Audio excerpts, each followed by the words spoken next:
we did get rained out, if we did get rained out for practice, I'd rather get rained out tonight. Yeah, absolutely. Than race night. Yeah, tonight's tonight to let it rain, and if it's going to rain, I'm looking at the radar right now as we're speaking. The rain is kind of below us, and how about 2018 with all the rainouts? And now we're starting 2019. Volusia's been rained out twice over there. Now, East Bay has had a lot of luck during their winter nationals. They ran, I think, 11 straight days down there and had a great show. No rain, no weather problems, great track conditions. Right. But you see the weather plaguing here, Bubba Raceway Park on Sunday, February 10th. We had to rain out for the Lucas Oil late model series. And that was such a disappointment. It really was. And a lot of people were really looking forward to that. I was looking forward to hanging out with my friend Bob Dillner and Dave Argabright, and everybody loves James Essex from Lucas Oil. Oh my. Just awesome guy. And it just, hey, it happens. Yeah. What can we say? I mean, but if, obviously the things that, transpired from the effects of the rain out are all over social media, and it's just like, wow, come on, people. I mean, it's like, that's what you kind of worry is like, what's God thinking up there? Religion in motorsports. What's God thinking about this situation now? Seriously. Well, I really think that God tends to laugh at us a lot, and thankfully he deals with us based on grace and forgiveness, right? Because we would really be in trouble. But what happened over here and the whole social media stuff, we're kind of where I stand with that stuff. I try to, if you got, back before social media, the thing was, if you had nothing nice to say, don't say nothing at all. Don't say anything. Right. And if we could just really adapt that standard in the social media, I think social media could be such a powerful tool for everything, not only motorsports, but ministry and business. But a lot of people are starting to get tired of social media and turn away from it because of all the negative impact surrounding it. And, it amazes me.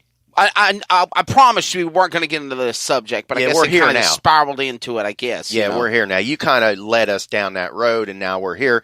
But what it amazes me, Wesley, the things that people will say on the internet and they won't say them to your face. I'm the kind of guy that if I got something to say, I'm probably going to, if I don't have your phone number, I'm probably going to do the research to find it, and I'm probably going to call you and talk to you and say what's on my mind and do it that way, because that's the best way to do things. Whatever happened to the phone call and that kind of stuff. We think that, you can say anything you want on social media, and you can send a text message or another thing about the whole social media and the instant messaging is now, because we have our phones with us, people get offended if you don't send them a message directly back. Yeah. I mean, just because I have a phone doesn't mean I'm always accessible, and I'm not obligated to send Why didn't you answer your phone? I'm not obligated. What's going on? Yeah, I'm not, even though you may think I'm obligated. That's right. I'm not obligated. I don't understand what the green light's on for. You're available to talk as the green light's on. Well, I'm doing a broadcast right now. That's why the green light's on, but my phone's on Do Not Disturb. What's the first thing I said before we went live on the set? What did I say? Put your phone Mute your on. phones. Mm-hmm. Mute your phones. Hey, so a friend of mine sent me this from Animal. Hang on, I'm trying to think of the guy's name here. It was sent through social media. Tony Baker had posted something in regards to people bashing social media, talking junk about things on social media, and I think he had hit the nail on the head. And I don't think this could only just be used about comments in the world of social media, but also just life in general and the way we all treat each other. And I mean, of course, this is a Religion in Motorsports episode, so take a listen to this, and we'll be right back with Joe Kelly. The singular reason that I deal with negative comments so easily is because I have empathy for them. Yep. I feel bad for them. The thought that I would ever spend the time to go on somebody else's account and shit on them with my 3 minutes. I'm going to watch your video for a minute and then think for a minute and then write for a minute that you're a loser and that was stupid. You must be broke. Yeah. Emotionally. It's such a weakness. Hate is such a weakness. When I see hate, I'm like, wow, this person's very weak. Yeah. And they think that they're strong. Right. People are confused. Yeah. humility and empathy and gratitude, that's strength. Absolutely, man.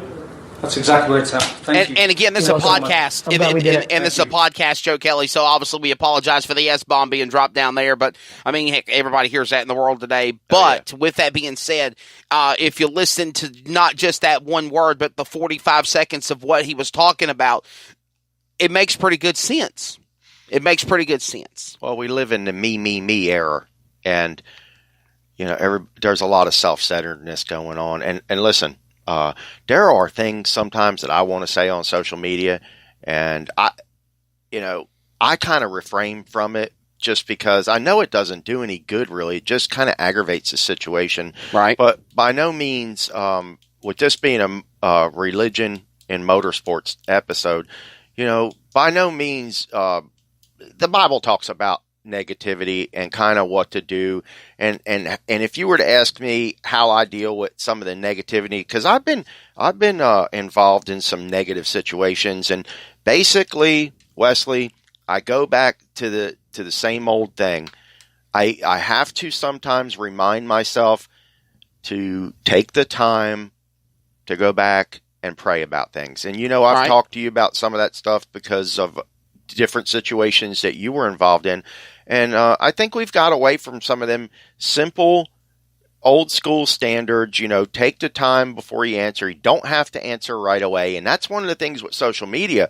You know, if you're involved in something on social media, people tend to think that you have to answer right away.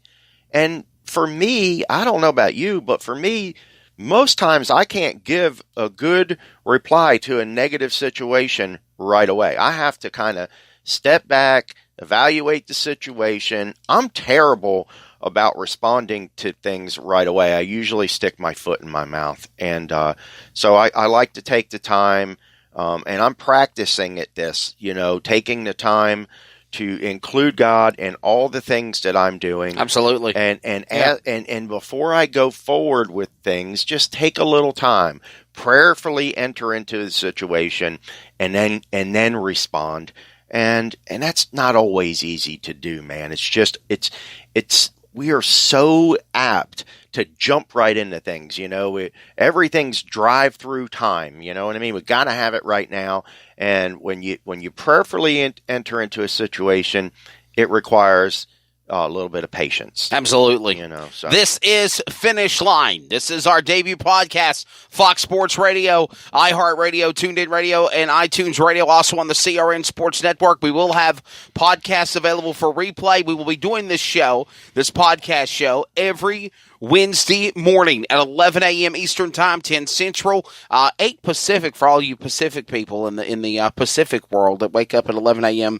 Of course, Wesley Outlet of Fox Sports and Mav TV. Hey, speaking of Mav TV, Joe Kelly, I think it's just a perfect storm, buddy.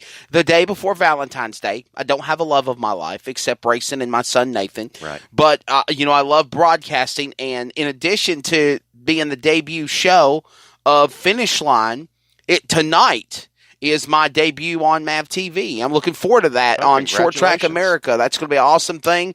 Working with Bob Dillner and my great friend Alan Dietz and Casey LaJoy, Corey LaJoy's brother, who runs in the Cup Series.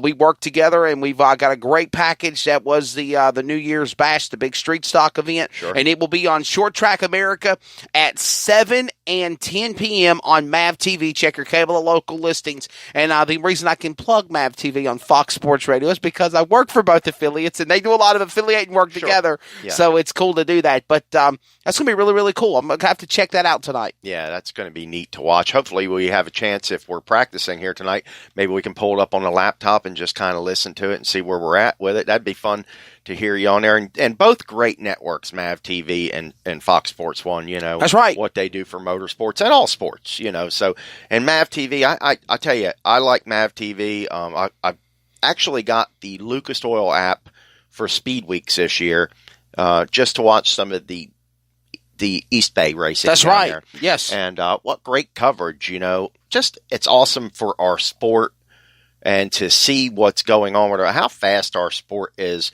just growing right now.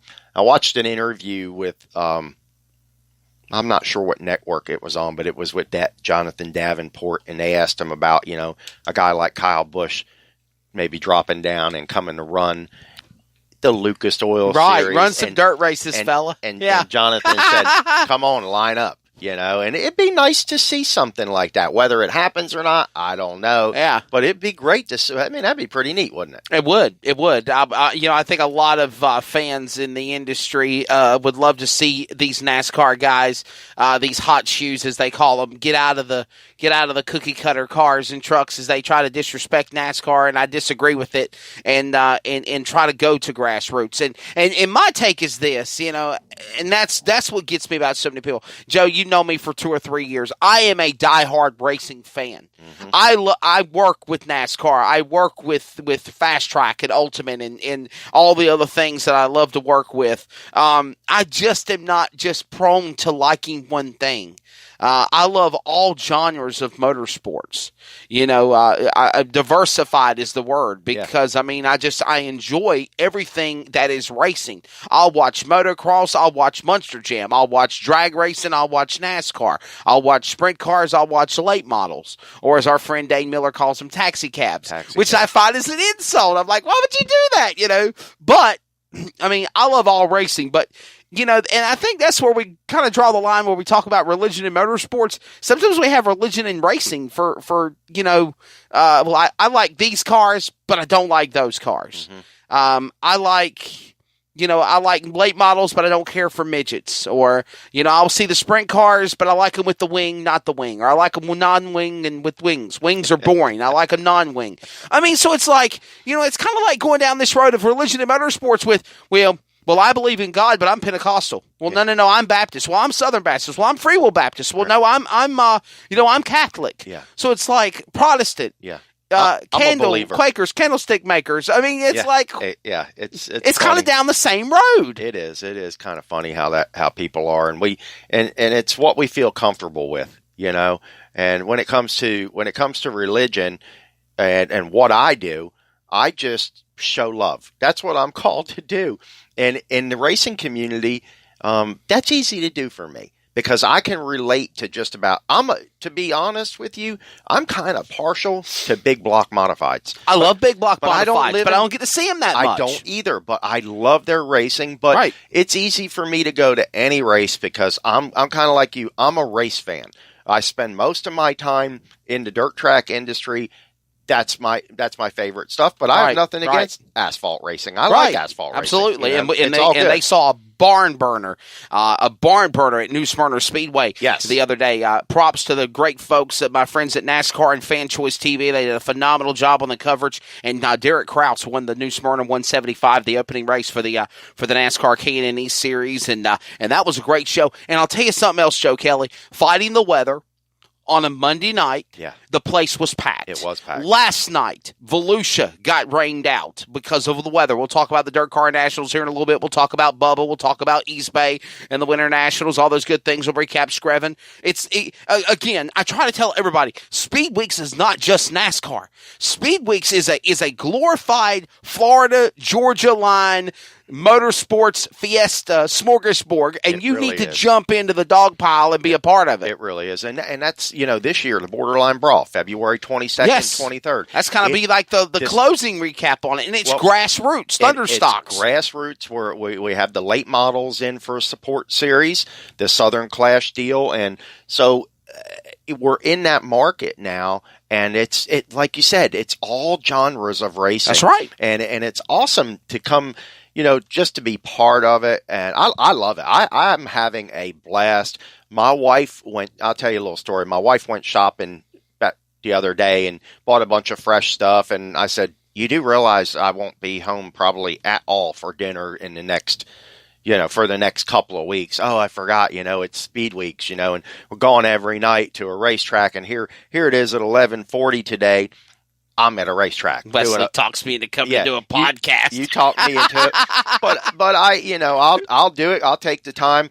One of the things I do want to talk about, Wesley, is I know that you saw the pictures of the dirt late model unveiled here at Bubba Raceway Park on Sunday. I did, man. That is an awesome car. Wow, Todd Smith. That's a beautiful car. Tom Smith. I'm sorry. C-Class late model driver from Alltech Raceway, is probably in his last season of racing. Very successful race car driver.